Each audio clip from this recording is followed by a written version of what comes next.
You've lived long enough, my son jokes. The table went quiet. I smiled, but my fingers tensed around the teacup. The rim was chipped, the way I like it.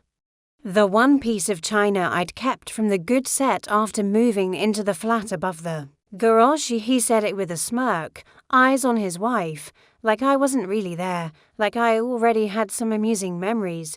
That was the last time I sat at their dining table. I'm Margaret Ellison.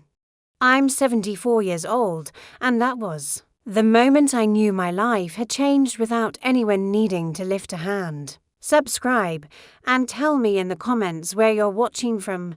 Thanks. It wasn't the words, not really, it was how they landed, on a cold Sunday in January.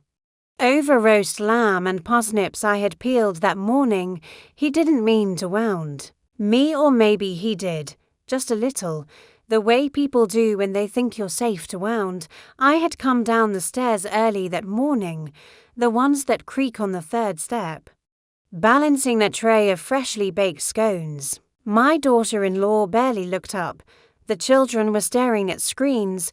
My son was outside talking to the neighbor about stocks. I placed the scones on the counter, rinsed my hands under cold water, and took my usual place on the small stool near the window, the one with a worn cushion I'd sewn from scraps of David's shirts my late husband. They hadn't meant to push me out of the main house. It has started with you having more privacy, and you'll feel more independent when the second baby comes. The attic flat had its charm, they said. I believed them. I wanted to believe them. That lunch, the joke about my age wasn't the worst thing said, but it was the one that stuck. The silence after it, the way no one laughed, the way no one rushed to soften it. My granddaughter blinked slowly. My daughter-in-law chuckled, too, loud, and said, "You're terrible." Then she changed the subject to skiing trips. They left me to do the washing up. I didn't mind. I never minded. I hummed while I worked, like I used to when my hands were younger and the kitchen was mine. That afternoon, I walked back upstairs, the tray of clean cups in my hands. I passed the little hallway mirror. It caught my reflection in a strange light, half in shadow, half in sun. I looked like a woman who'd already left. I sat down in my chair. It was David's old recliner, still smelled faintly of cedar oil. I placed the tray down, poured myself another cup of tea, and opened the photo album from 1986, the one with the birthday at the zoo, the day Daniel had cried because the elephant turned its back. He was 5. He'd clung to my coat and said, "Don't let me go." He let me go with a sentence. That was all it took. The rain started that night, a soft drizzle on the skylight. I stayed up late listening to it. The flat felt colder than usual, though the heater clicked on as it should.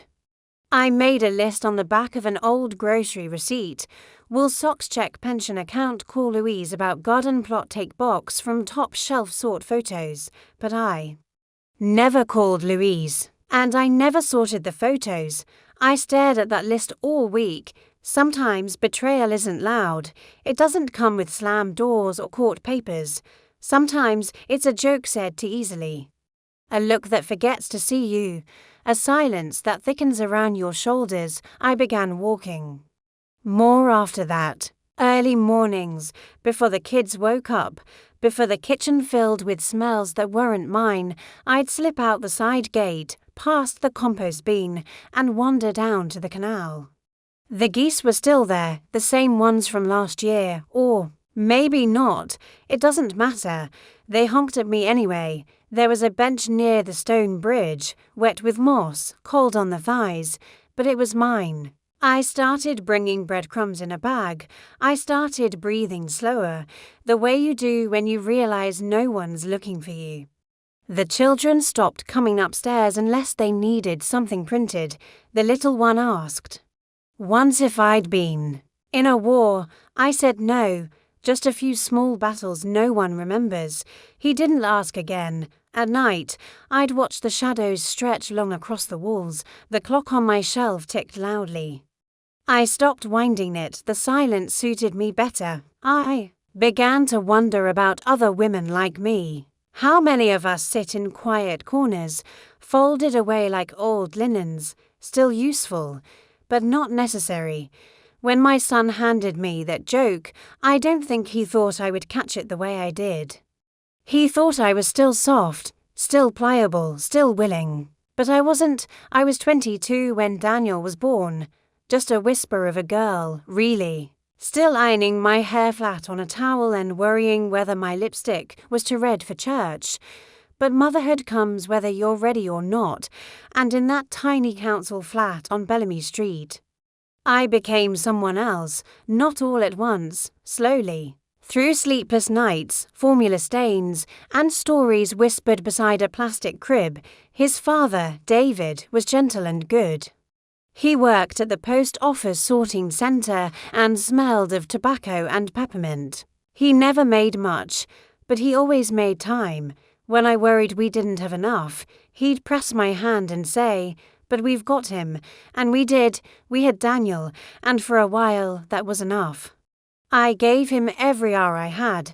I ironed his school shirts until they were crisp as hotel napkins. I learned to bake his favourite biscuits, the jam-filled ones with the thumbprint in the centre. On holidays, we never travelled, but I'd string fairy lights in the hallway, build a fort from bedsheets, and pretend we were in a castle. I still remember the way he used to hold onto the edge of my skirt when he was nervous, always quiet, always watching. A boy who noticed everything at least, back then. When he was 7, I took a job cleaning at the medical clinic just so we could afford piano lessons. He gave up the piano 6 months later, but I kept working. I always kept working by then. We had another baby on the way, a little girl who didn't stay long, born too early, too small.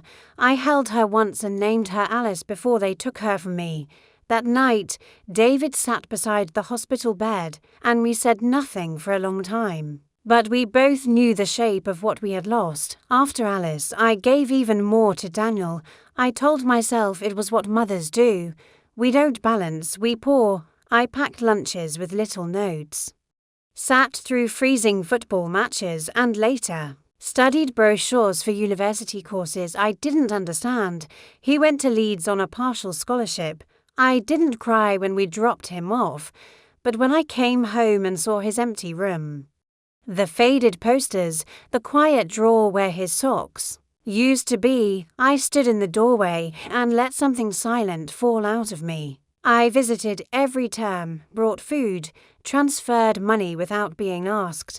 When he got married, I paid for the photographer.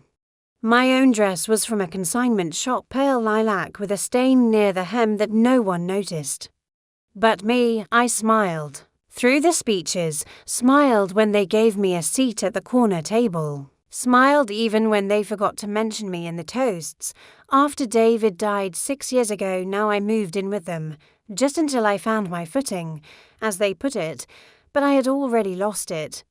I had spent 42 years walking in shoes worn thin for their sake, and no one noticed when the soles gave way. I started keeping a notebook in those early days after David passed. It wasn't a diary, exactly, just fragments. Things I didn't want to say aloud, like how strange it felt to make tea for one, how the sound of keys in a lock made my heart leap, even though no one was coming.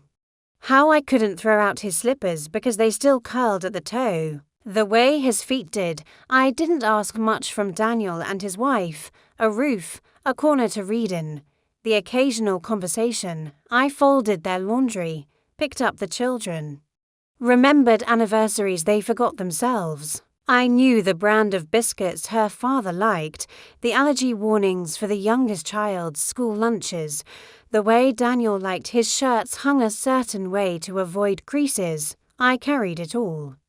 Quietly, once, when the little one had a fever, I stayed up all night sponging his forehead while his parents slept. He whispered thank you in a dazed voice, thinking I was his mum. I didn't correct him. There was a time I thought all this giving would be remembered. That love, when freely given, Would circle back, but now I see it more like water, useful. Necessary, but unnoticed until it stops flowing. Last year, I missed a birthday dinner. Not mine. They hadn't told me about it. I found the photos on Facebook 2 days later. Everyone is smiling at an Italian restaurant. Even her parents were there. When I asked gently, my daughter-in-law said, "Oh, it was just spontaneous." The kind of spontaneous party that includes party hats and a cake with custom icing. Still, I baked a late cake anyway, lemon, his favourite, left it on the counter. No one touched it.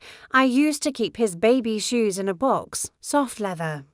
Navy blue, with little scuffs on the toes, I found them again last month, tucked between some old tax documents and expired greeting cards. I held them in my lap like relics. And for the first time in decades, I felt like a stranger to the woman who had once tied those laces. It's strange, isn't it, how the things we give our time, our energy, our youth are invisible once absorbed, like breath in a cold room, there and then gone. When I look back now, I see the quiet places where my life thinned itself out. Not with drama, not with shouting, but with sacrifice so steady it became the air we all breathed. And when Daniel made that strange little quip about my age, it wasn't just unkind. It was ungrateful, a small, sharp reminder that they had forgotten the shape of all that was poured into them, but I hadn't forgotten. Not yet. It doesn't happen all at once, the fading. It's not a grand betrayal, not a slammed door or a shouted curse. It's slower than that, like rust creeping across metal. Like wallpaper peeling one corner at a time. I used to believe love, once given, had weight, that it couldn't be misplaced. But I've learned that even the strongest thread frays if no one bothers to hold the other end. The first time I felt it, really felt it, was Christmas after David died. They changed the seating plan, just a minor thing. Nothing to fuss over, my daughter-in-law said. The children were bigger, needed more room. I was moved to the far end of the table, next to the window that won't close properly. My napkin was already unfolded. No place card, no crackers. I laughed it off.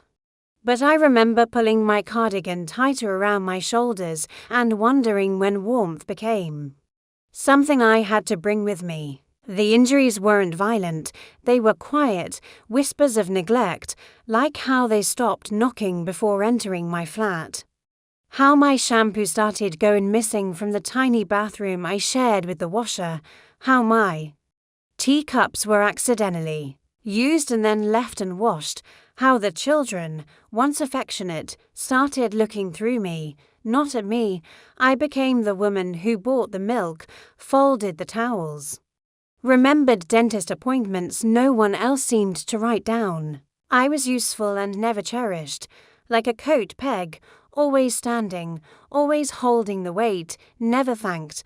There were days I'd sit with a cup of tea and stare at the calendar, wondering if they'd notice if I vanished for a day. I once went an entire weekend without speaking a word to anyone. No one noticed, not even the children. One Saturday morning, I baked muffins, apple cinnamon, the kind Daniel used to ask for after school. I left them on the counter with a little handwritten note, "Warm these before you eat, love, Mum." When I came back from my walk, the plate was untouched.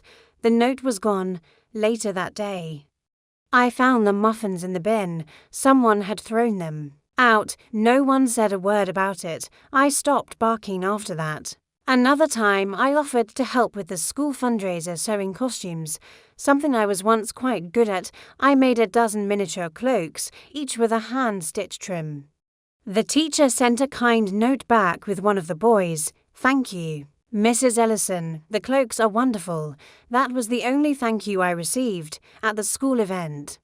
I sat at the edge of the crowd while my daughter-in-law told her friends she'd done all the sewing herself. She didn't even look at me. I told myself it didn't matter, that I was there to support, not to be seen, but it chipped at something, just a little. Over time, I learned when not to speak, which subjects to avoid, which silences were safer than questions. If I mentioned a news story, I was being too gloomy. If I corrected the children's table manners, I was old-fashioned. If I spoke about David, I was dwelling, and if I stayed silent too long, I was moody. I couldn't win. I just took up space, like a faded chair that no one had the heart to toss. There were small humiliations, too. Once, they planned a barbecue and invited neighbors.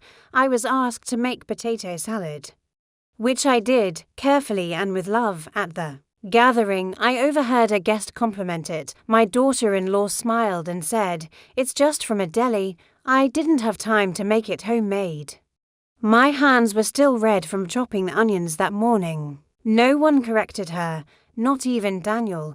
And then there were the birthdays, mine, to be exact. One year, they forgot completely. I don't mean no gifts, I mean nothing. No call, no mention.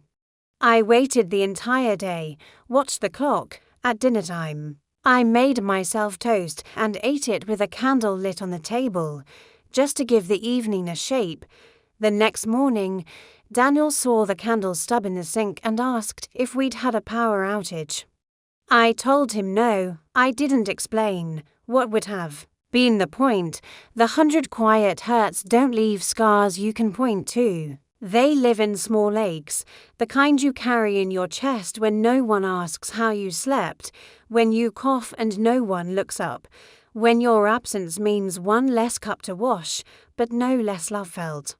I remember once standing in the hallway mirror and trying to recall the last time someone had touched my arm just to say, "You okay, Mum?" The glass showed a woman who was present but no longer seen, hair grayer than she remembered, skin a little thinner at the jawline, eyes still soft but tired, very tired, and still I gave.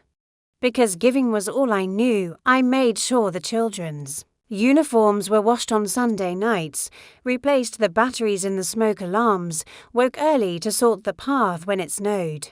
I even paid the difference on their car insurance renewal when I saw the letter on the counter, quietly, never mentioned it, just tucked the receipt behind the toaster. I had learned that love, to them, was something expected, not appreciated. Like running water or warm towels, there, but not valued. They believed I'd always be here, always available, always smiling, humming, smoothing the edges, but something in me had started to cool. A part of me that used to hum in the kitchen now fell still. A piece of thread had begun to unravel, and I wasn't rushing to tie it back. There was a day, not long ago, when I saw a robin perched on the windowsill, small, red-breasted, curious. It stayed a while, tilting its head. I stared at it and thought, that bird has more freedom than I do. It could fly, it could leave. I started to wonder, could I? The moment everything turned wasn't loud. It didn't come with shouting or a slammed door. It was quieter than that, almost administrative. A line on a document, a detail buried in fine print. Something that changed everything, not with a scream, but with a signature. It began with a letter I wasn't meant to see. I'd gone downstairs early one morning, just after the post arrived. The children were still asleep. My daughter-in-law had left the kitchen in her usual state, crumbs on the counter, half a tea bag in the sink, a banana peel on the table like a lazy comma.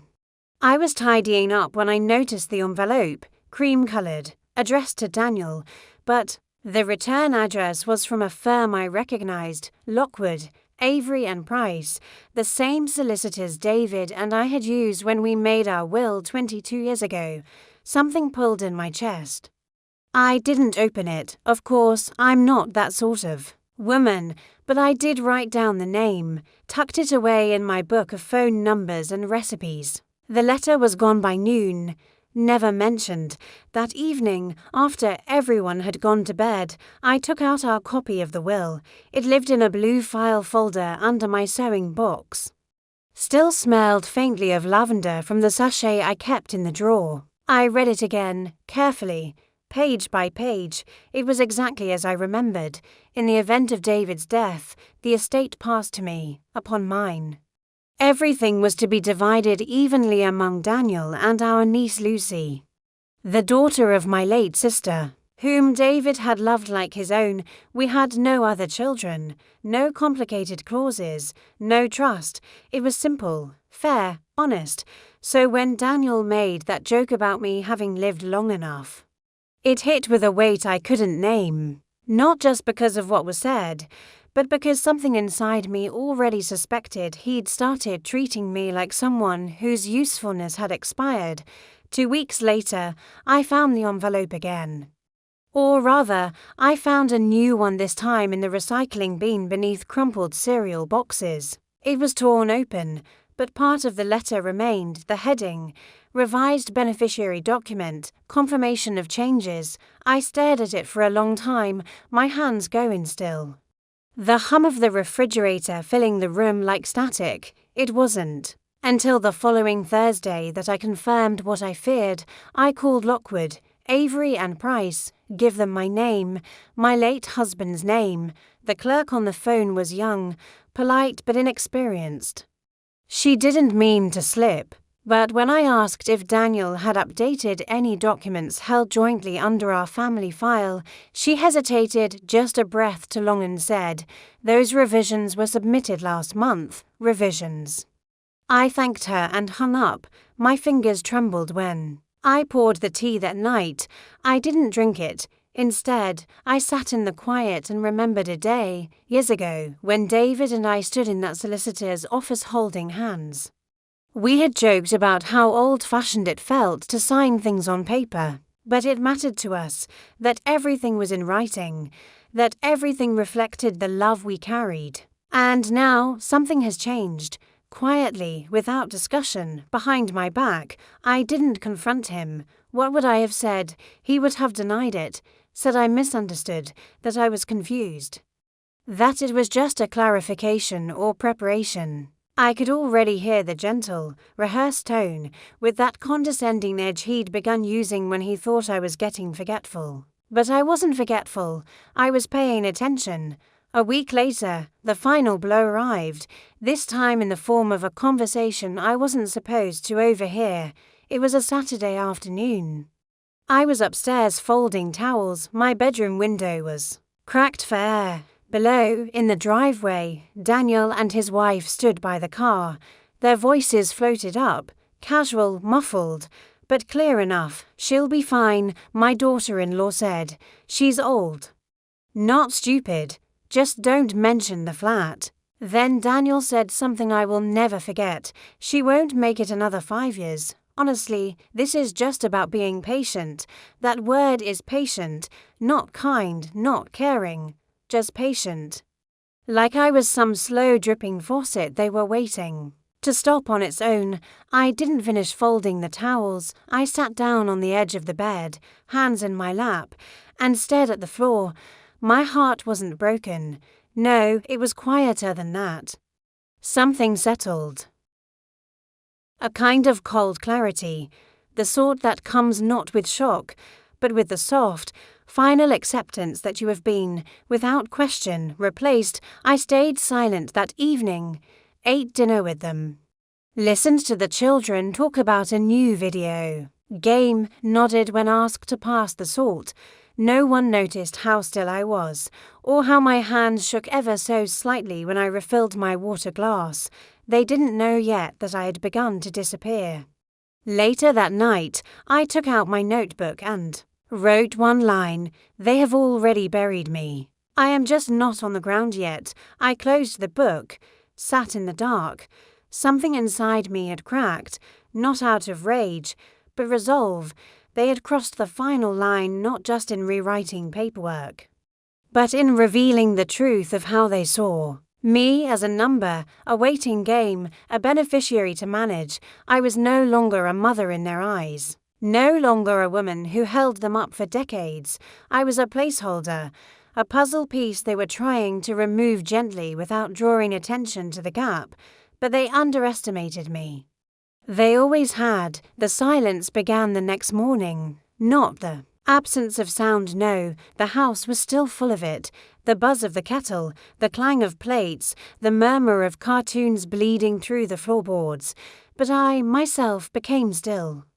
I moved more carefully. I stopped filling space that no one seemed to notice was mine. I didn't stop helping, not at first, but I stopped announcing it. When the bean needed taking out, I waited. When the towels piled high in the laundry basket, I walked past them. I watched how long it would take for someone else to step in. It took for days. When they did finally ask if I'd seen the clean towels, I said softly, "I'm sure they're around." That was it. No lecture, no reminder. Just a sentence hanging there like a forgotten key on a nail.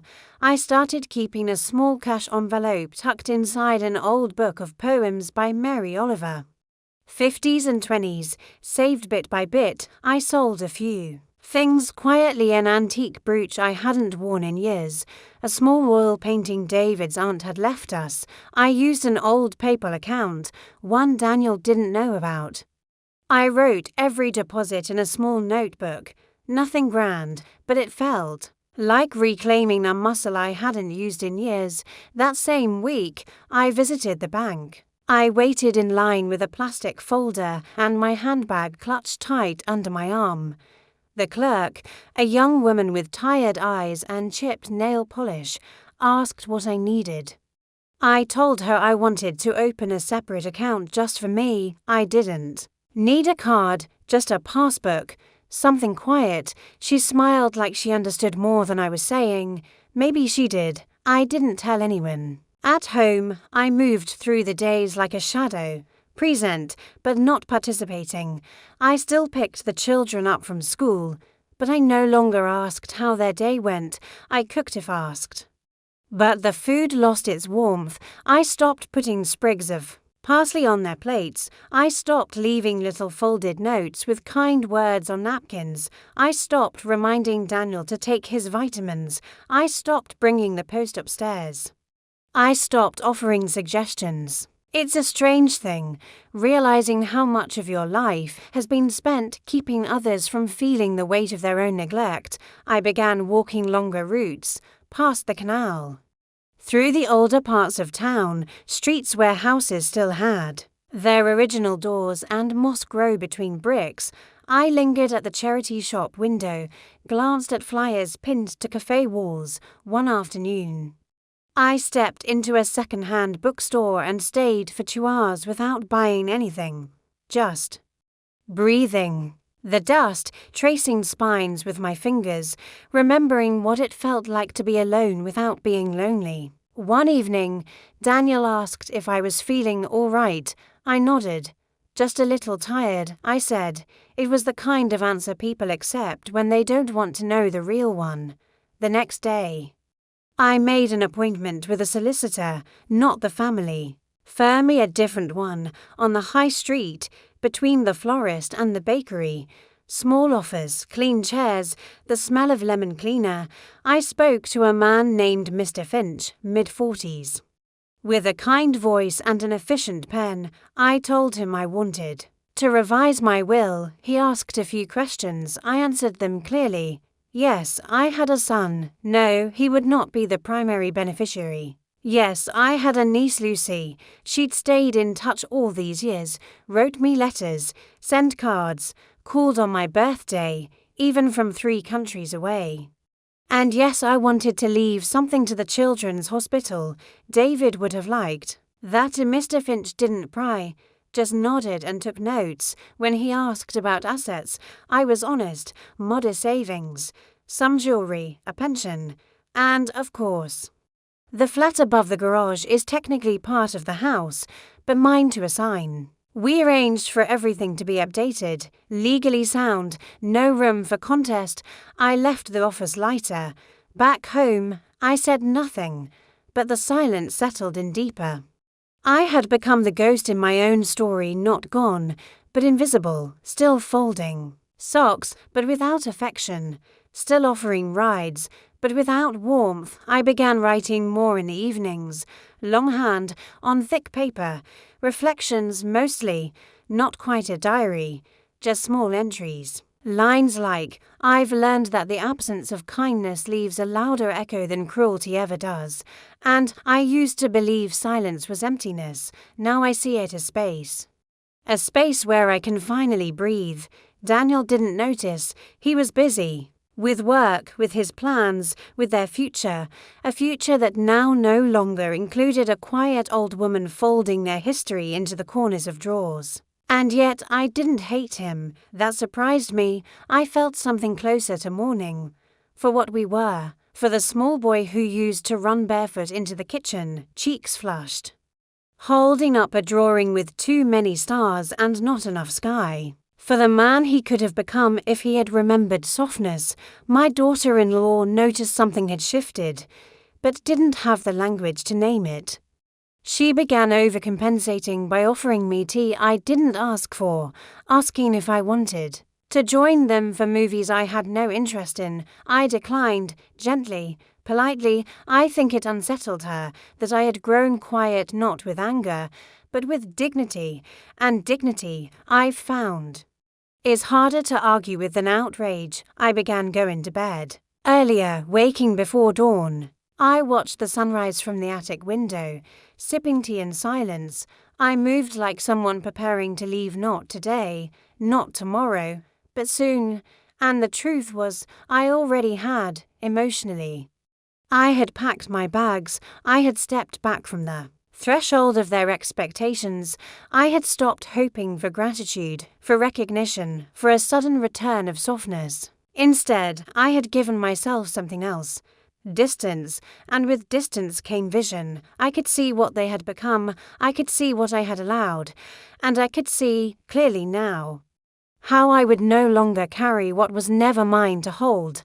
They had crossed the line. Now I have drawn one of my own. I didn't leave in a flurry. There was no suitcase by the door, no dramatic exit. What changed first was the way I moved through the world, quieter still, but clearer. I began collecting pieces of myself that had been left scattered across the years, one by one. I pulled them back. There was an old friend I hadn't seen in a decade. Frances met in a church knitting circle, back when David was still alive and the winters felt heavier. She had a laugh like a kettle boiling over and a sharp memory for birthdays. We'd lost touch, as people do, but one afternoon, while the house was empty and the sky grey with the promise of rain, I called her number, the same one, still written on the back of a recipe for rhubarb crumble. She answered after 2 rings. We spoke for 42 minutes. She filled the time with news of her grandchildren, her hip replacement, her stubborn cat. When I told her things had been a little difficult at home, she paused and said, "I always thought you gave too much, Margaret." I smiled without meaning to. That call sparked something. I started calling others, not many, just the ones who remembered me from before I became someone's afterthought. There was June from the library, who still remembered the way I organized the volunteer rota, and Grace, who'd moved to the coast but always sent a card at Christmas. I wasn't rekindling old flames. I was gathering small lamps, little lights that reminded me I once existed in full color. The solicitor sent the final documents by post in a thick manila envelope. I opened it at the kitchen table of a small cafe 3 towns over. The owner, a woman my age with silver braids and flour on her apron, gave me a cup of coffee and didn't rush me. I read every word. The new will was simple, precise. My assets, the modest savings, the keepsakes, the flat were now directed where they would be received with care, not entitlement. Lucy would receive the bulk. She had never asked for anything, had never expected to, but she'd written every month since David passed. And she'd come to visit even when she could only stay for a single night. She brought flowers. Real ones. Not supermarket bouquets, but garden clippings wrapped in brown paper. And she asked real questions, not the kind that end in nods, but the kind that waited for answers. And the rest, a portion to the hospital that cared for David in his final months, a small sum to the local library. A box of keepsakes marked for the children should they one day want to know the woman who lived. Upstairs, nothing for Daniel, nothing for his wife, not from cruelty, but because silence had shown me the cost of being invisible. After the will was finalized, I made one more chance. I wrote a letter, just one, not to them, but to myself. Then I started planning my next steps carefully, quietly. I began sorting through my things with intention. Every evening, I took one drawer, one shelf. I let go of what no longer held meaning. I kept the letters from David, the birth announcements, the hand-drawn cards with crooked hearts and glitter glue. I packed a small box with photographs. One teacup, one framed poem. The rest I gave away or donated. There was relief in it shedding a skin that had grown too tight. I also went to viewings. Small flats, quiet buildings, places with no stairs and sun in the windows. I took the train. On weekdays, tucked between commuters and students, holding a small notepad in my lap. I saw a flat with yellow curtains and a fireplace, one with peeling paint, and a view of a garden overrun with foxgloves. I made notes. I drank tea in new cafes. I listened to people who didn't know me and didn't expect anything. One of the flats had a wide windowsill just perfect for a cat to nap on. I stood in that room for a long time and imagined peace. No footsteps overhead, no televisions blaring. No one told me what I'd forgotten. Just quiet, my quiet, and as I stood there, I realized something I hadn't dared name. I was no longer waiting to be seen. I was choosing to see myself at home. I continued playing the role they'd come to expect, but only just enough. I still picked up the children, but I started saying no when asked to stay late. I still folded towels, but only mine. I spent longer on my walks. I left them meals less often. When I spoke, it was brief and kind, but not expensive. My energy was no longer theirs to claim. One night, Daniel asked if everything was all right. Everything's fine, I said, and it was for the first time in years. It was. In the attic flat, I began marking days on a calendar, not a countdown, more like a map. Small notes, told Frances about the flat, saw robins again, saved £40 from the necklace sale. I slept better. I began keeping fresh flowers in a jar. No reason, just because I could. My world grew smaller but also sharper. Like the lens had been adjusted, I no longer craved noise. I didn't need their laughter. I didn't need to be part of their plans. I only needed space to remember who I was before my name became just something people called when they needed help. I was still here. I had always been here. They just stopped looking. But now I was looking inward, and what I saw wasn't a frail woman to be managed. It was someone who had endured storms, raised a family, buried a husband, and still stood up straight. I had spent decades giving.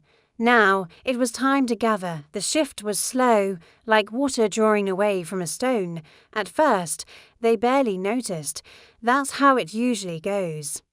You don't miss the things that always seem to be there until they aren't. My absence began like a change in weather, not dramatic.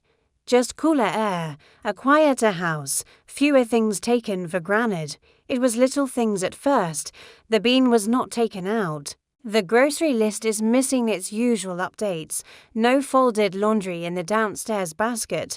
No soft clink of dishes already washed before anyone asked. I was still present, of course, in body. But the glue I used to be had loosened. They began to feel the gap without knowing exactly where it came from. I'd stopped offering to pick up the children from their club activities, and within a week, there was a miscommunication. One of the boys waited outside the school gym for 40 minutes. A kind teacher called home. When Daniel came storming in that evening, trying to sound concerned, I simply said, "Oh, I assumed you had it handled." "You usually do. No blame, no anger, just the truth." He paused, caught off guard, and left without another word. Then came the forgotten birthday. Not mine, but his daughter's.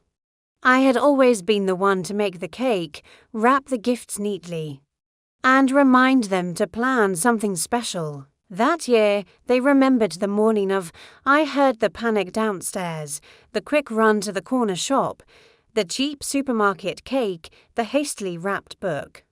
The child's disappointed voice carried up the stairs as I sat at my desk, quietly. Addressing an envelope to Lucy, I didn't say a thing.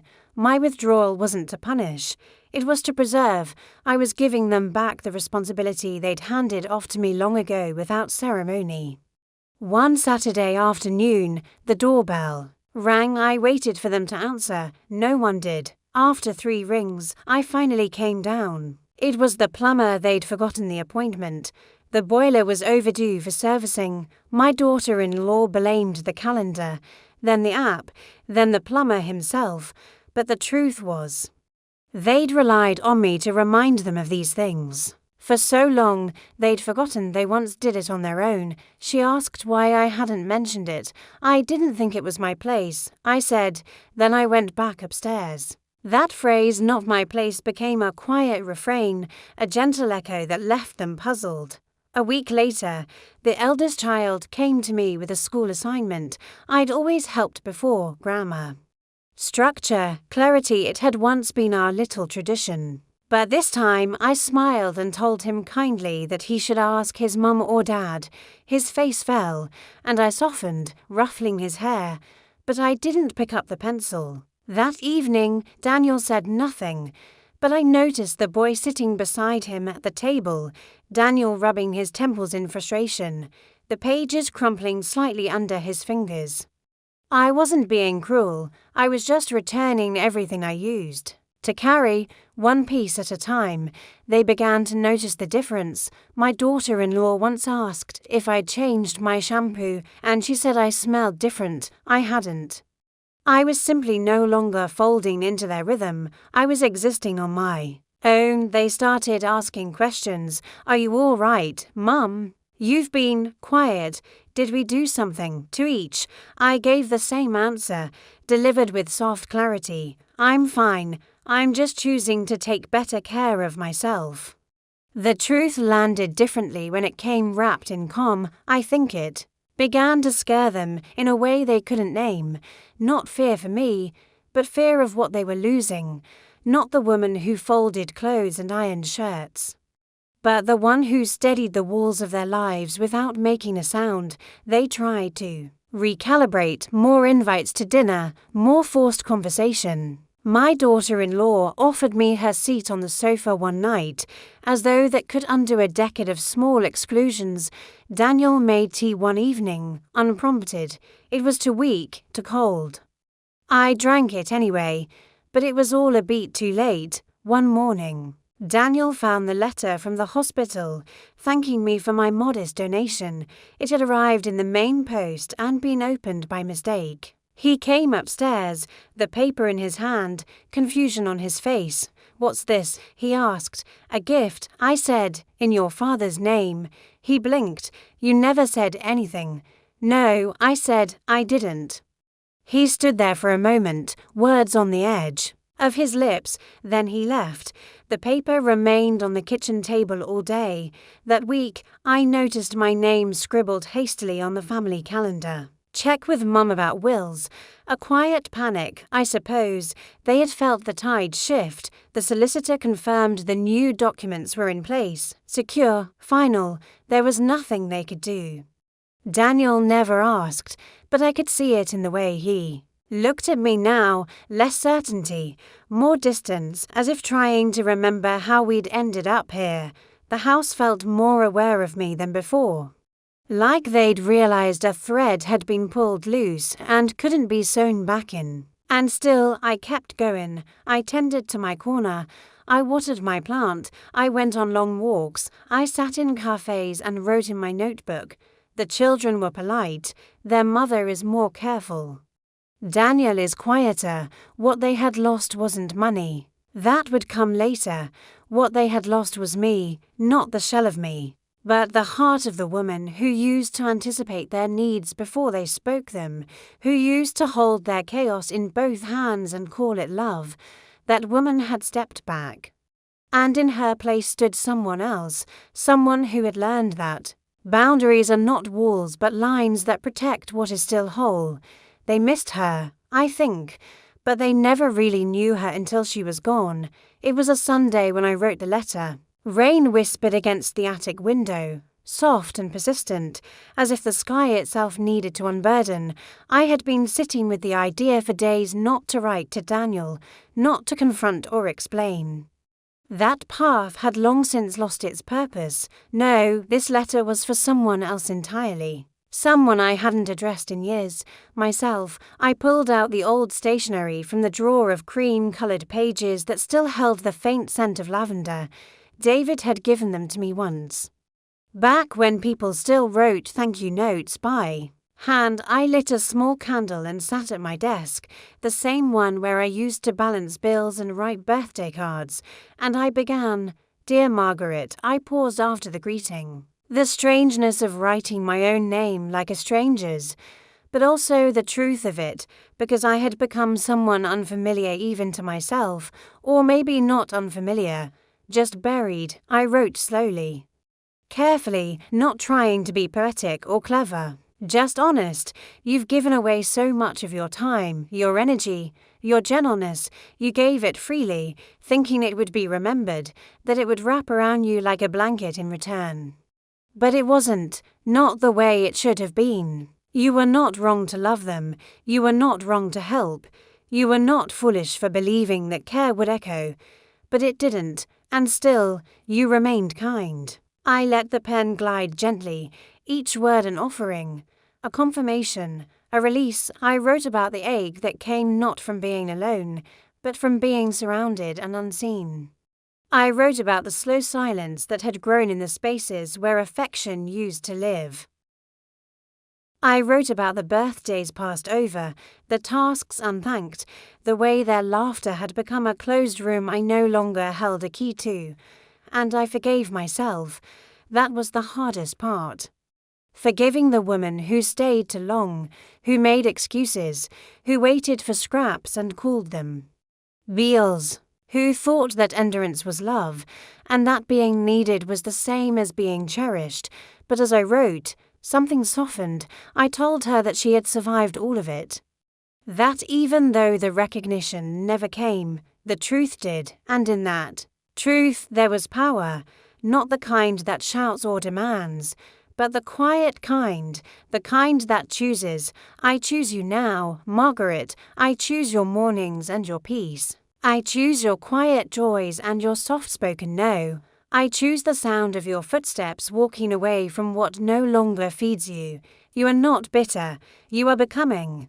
When I finished, I signed the bottom with steady hands. No need to fold it neatly, no need to save it.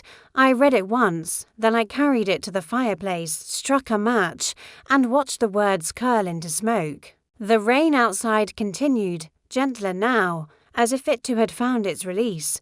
Later that evening, I made myself a small dinner, just enough. I ate at the table with a candle lit and a linen napkin on my lap, like it was a night worth marking. Because it was, something had shifted, and not long after, the universe, as if recognizing the change, placed another letter in my life. This time, it came in the post. A pale blue envelope addressed in looping script. I recognized Lucy's handwriting. Instantly, inside, a card, on the front, a watercolor of a woman walking alone down a tree-lined path. And inside, "Dear Aunt Margaret, I've been thinking of you so much lately. I don't know why exactly, but you've been on my mind every morning when I wake up. I just want you to know I love you. And I remember everything. The cakes, the books, the stories, the way you held me when Mum died. I don't say it enough, but you are still, always, my home. Love, Lucy." I held the card to my chest and closed my eyes. The weight of it is not heavy, but anchoring. It reminded me that not all of what I gave had vanished. Some of it had taken root, quietly, elsewhere, not in the house below me.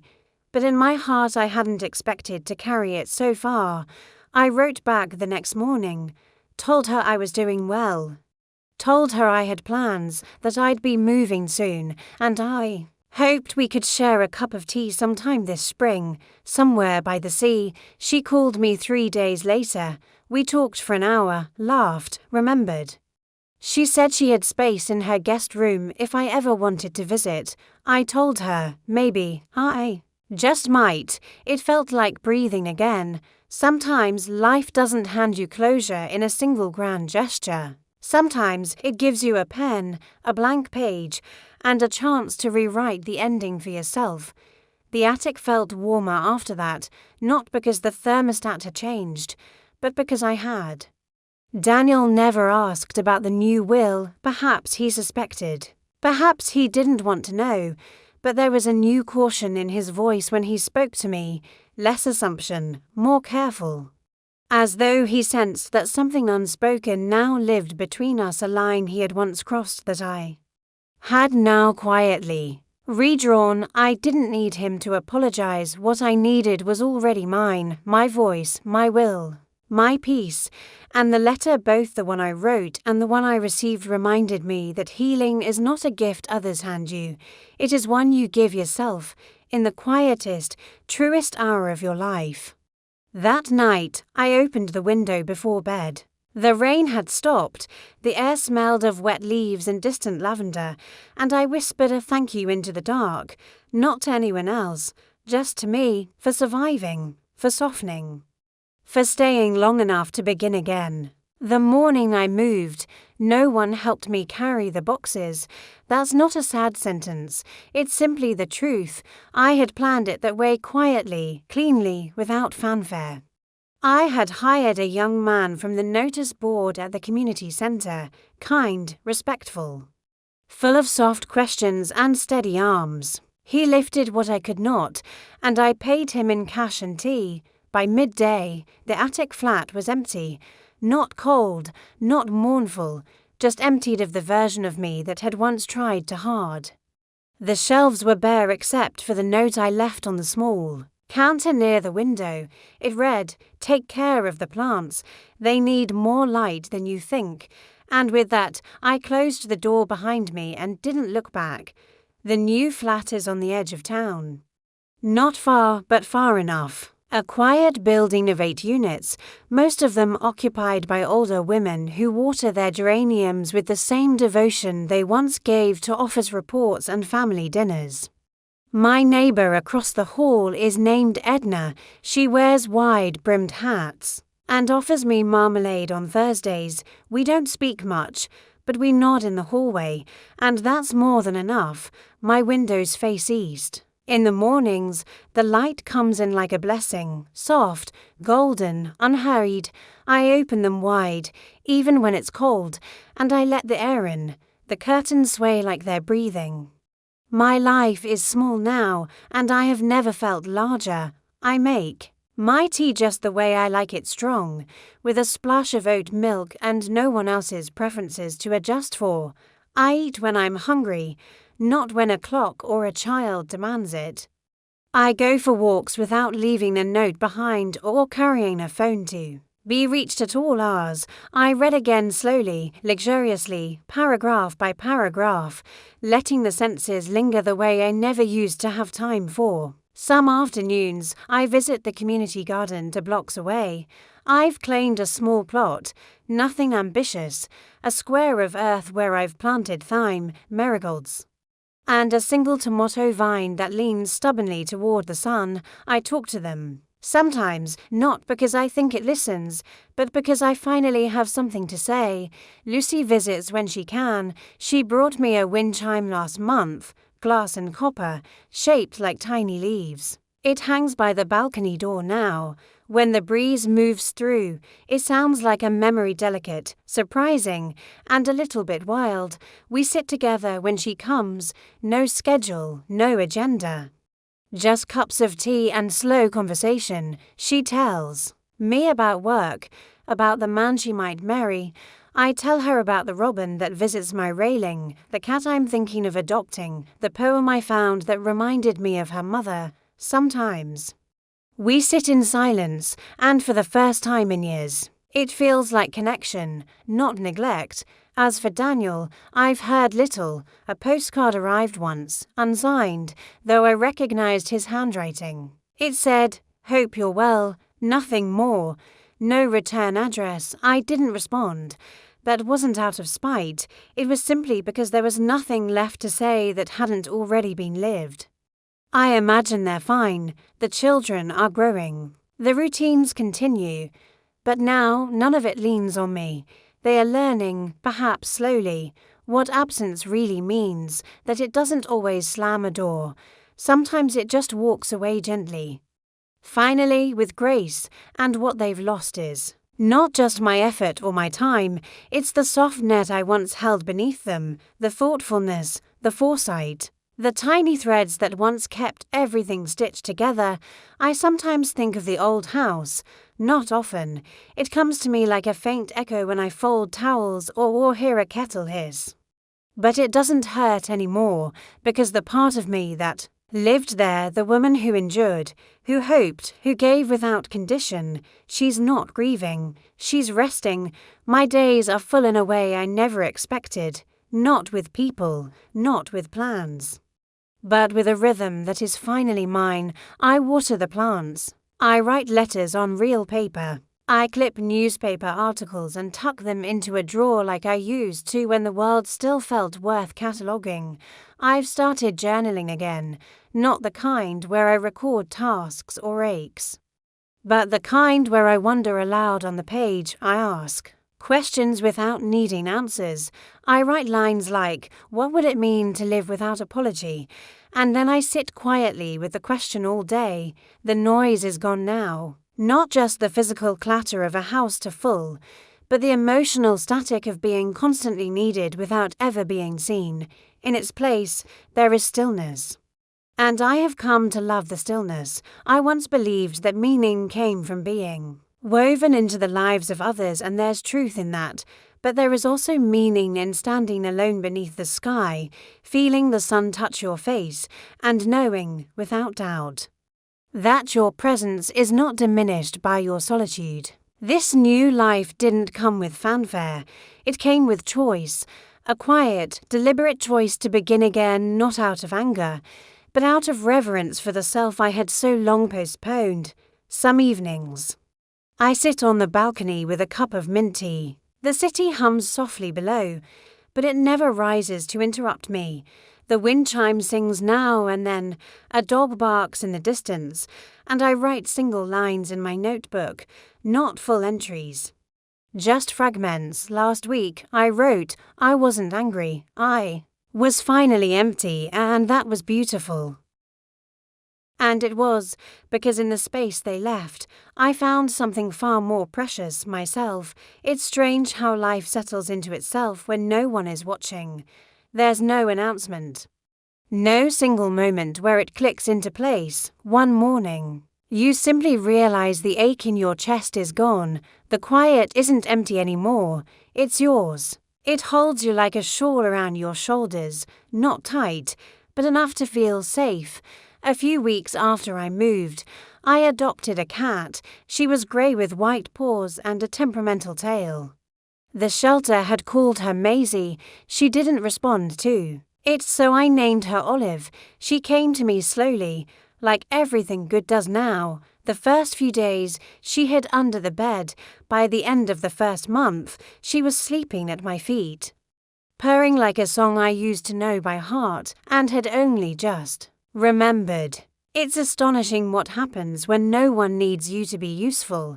I planted lavender in a wide ceramic pot on my balcony. It took root quickly.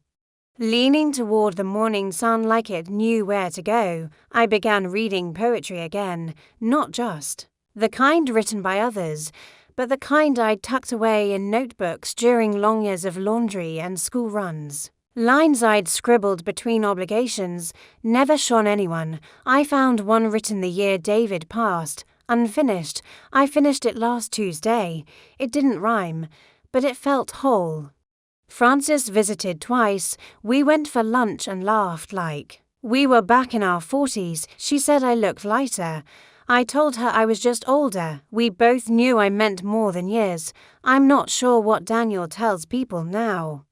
Maybe he says I've retired to a quiet place. Maybe he pretends we speak more than we do. I haven't heard from him in some time, and I've stopped checking the post for anything with his handwriting. But the space where his voice used to live, that internal dialogue of wondering, second, guessing, longing, it's grown silent, not bitter, not wounded, just still, peace, I've learned, doesn't arrive like a visitor. It seeps in slowly, like morning light under the door. You notice it in the way your breath feels softer when you wake, in how you don't brace for the day like a wave, in the way you linger over your toast because you no longer rush to finish in case someone needs you. That kind of peace doesn't make headlines, but it makes a life. The money I had once planned to leave behind, the inheritance I imagined might bind us in memory if not in love, is now doing better work elsewhere. The Children's Hospital wrote again last week. They've begun renovations to the family counselling wing, and my name will be listed on a small brass plaque outside the new waiting room. I won't see it, I don't need to, the knowing is enough. Lucy and I have started planning a weekend by the sea, a small cottage, a stack of books, long walks along the shore. She said she wants to hear everything, all the stories I kept quiet for too long. I told her we'd start with the happy ones. There are more than I remembered. I've begun writing letters to other women I once knew, a kind of quiet reaching. Just short notes. I was thinking of you. I hope your garden is still blooming. Remember the apple tart you taught me to make? I still use your recipe. I don't expect replies, but I send them because connection doesn't always need return. Sometimes it's enough to remind someone they were once seen. The mailbox has become a gentle place, a doorway to old threads I thought had snapped. One came last week from an old neighbour, Mrs. Claremont. She's in a home now, but sharp as ever. Her handwriting Shakira, but her wit hasn't dulled. She said, "You always seemed like the kind of woman who knew when to leave." I smiled reading that, folded it up and tucked it in my drawer like a ribbon. Sometimes, late at night, I sit by the open window, olive curls on the windowsill. Her eyes half-lidded with contentment, I listen to the soft sounds, a distant train. The leaves brushing each other like secrets. I think about the woman I used to be, the one who waited, who tried, who gave and gave, hoping it would be enough. And I want to tell her it wasn't a waste. She built something, not what she thought she was building, but something real all the same, a strength, a capacity for reinvention, a kind of inner soil that, when left alone, knew how to bloom. What they lost was not just a mother or a helper, or a figure in the background. They lost the kind of love that expects nothing but gives anyway. The kind of presence that notices when the milk is low and the light bulb is flickering.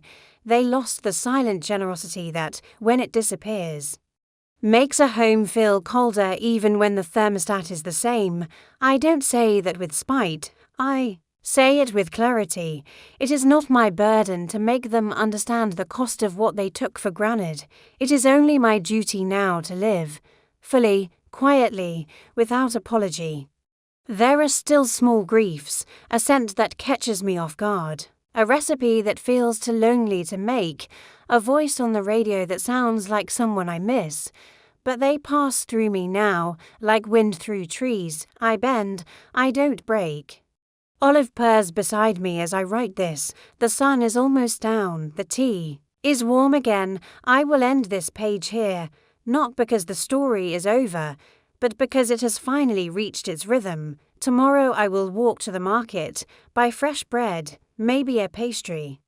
No one will be waiting at the door when I return, and somehow that is the loveliest part, because now I know I am the one who opens it.